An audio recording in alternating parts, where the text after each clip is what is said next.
তো রাসূলুল্লাহ সাল্লাল্লাহু আলাইহি ওয়াসাল্লামের এই ইয়াকিন হয়ে গিয়েছিল, কারণ তিনি স্বচক্ষে পরকালটাকে দেখেছেন, তাকে আকাশে নিয়ে যাওয়া হয়েছিল, তিনি জান্নাত জাহান্নামকে দেখেছেন।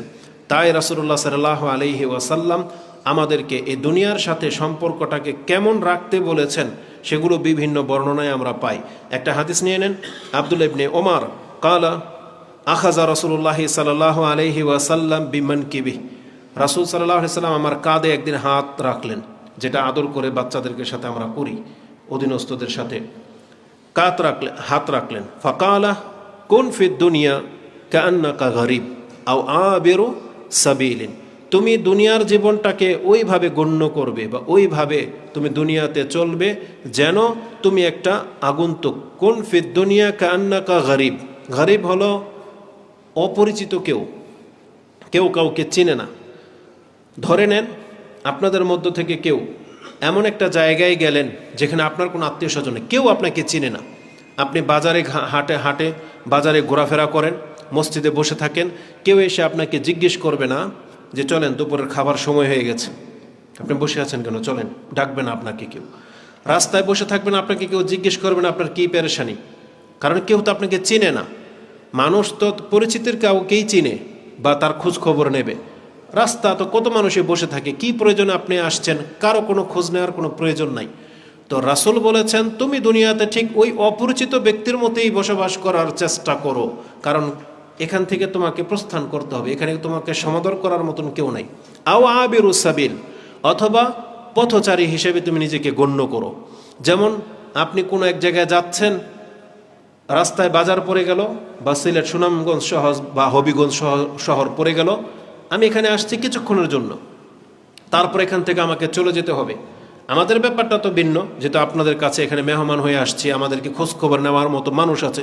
কিন্তু ধরেন হাইওয়ে দিয়ে যাচ্ছি, পেট্রোল পাম্পে দাঁড়াতে হলো, প্রস্রাব পায়খানার প্রয়োজন হলো, আমরা কিছুক্ষণ স্থায়ী করলাম, কিন্তু এমন একটা পরিবেশ পেয়ে গেছি দেখে মন লেগে গেল, কিন্তু আমি কি চাইলেই কি এখানে বসবাস করার মতো অবস্থা আমার তৈরি হবে?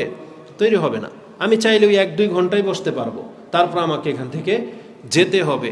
তো রাসূলুল্লাহ সাল্লাল্লাহু আলাইহি ওয়াসাল্লাম সাহাবায়ে কেরামকে উদ্দেশ্য করে বরং আমাদেরকে তিনি এই সংবাদ দিয়েছেন যে কুন ফিদ দুনিয়া কাআন্নাকা গরীব আও আবিরু সাবিলিন।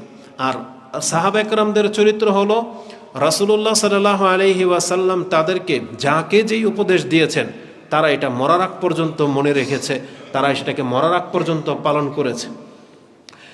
সাহাবায়ে কেরামরা রাসূলুল্লাহ সাল্লাল্লাহু আলাইহি ওয়াসাল্লামের শিক্ষাটাকে কিভাবে নিতেন? একজন সাহাবীকে বলতেছেন যে রাসূল আমাকে দুনিয়াতে আগন্তুক হিসেবে বসবাস করতে বলেছেন, মানে স্থায়িত্ব, মানে ওই স্থানীয় লোক দাপটের সাথে না। এটাকে আরেকটা অ্যাঙ্গেল করে দিই।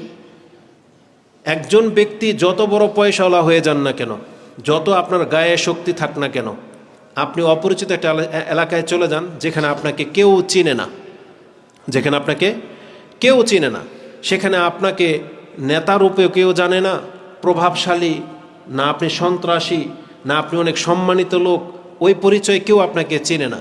যেই ক্ষমতাটা আপনি স্থায়ী রূপ নিয়ে দেখান, সেখানে কি আপনার এই ক্ষমতা খাটবে? আপনার সেই জায়গায় সেই ক্ষমতা দেখানোর কোনো অপশনই নেই, বরং স্থানীয় লোকেরা আপনাকে তখন পিটিয়ে তুলাধুনা করে ফেলবে যে তুমি আমাদের এলাকায় এসে মাতাব্বরি করো। তার মানে একজন আপনার এলাকার স্থানীয় লোক অন্য এলাকায় গেলে ঠিকই ইচার মতো থাকে, ঠিকই দুর্বল হয়ে থাকে, ভদ্রসুলভ আচরণ করে, যে জানি এখানে কিছু বললে স্থানীয় লোকেরা ডিস্টার্ব করবে, এই জন্য অনেক কিছু আপনি সহ্য করে নেন এবং আপনার ক্ষমতা দেখানোর সেটা জায়গা না।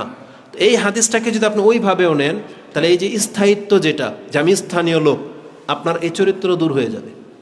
আপনি যদি নিজেকে মুসলিম মনে করেন, পরকালমুখী মনে করেন, তাহলে স্থায়িত্বের যে প্রভাব, আপনি গারামি করবেন সব কিছুর ক্ষেত্রে, না, এটা তখন আর থাকবে না। আর আপনাকে ভদ্র হতে হলে এই হাদিসকে নিজের জীবনে অ্যাপ্লাই করতেই হবে, তাইলে আপনার রাগ কমে যাবে, তাইলে আপনার দাপট প্রভাব কমে যাবে, হিংসা, তারপর অহংকার কমে যাবে। কারণ আমি তো মানে পথচারী, আমি হলাম একটা আগন্তুক, তাহলে আমি কেন এখানকার প্রভাব দেখাবো?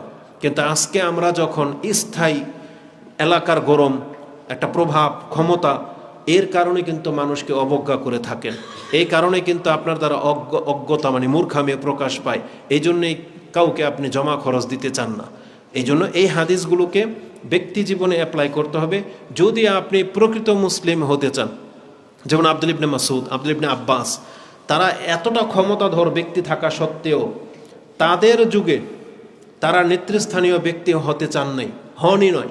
এবং যারা নেতৃস্থানীয় ব্যক্তি তাদের সাথে তারা কোনো বাক বিতণ্ডায় জড়ায় নেই। মুয়াবিয়া রাদিয়াল্লাহু তাআলার ছেলে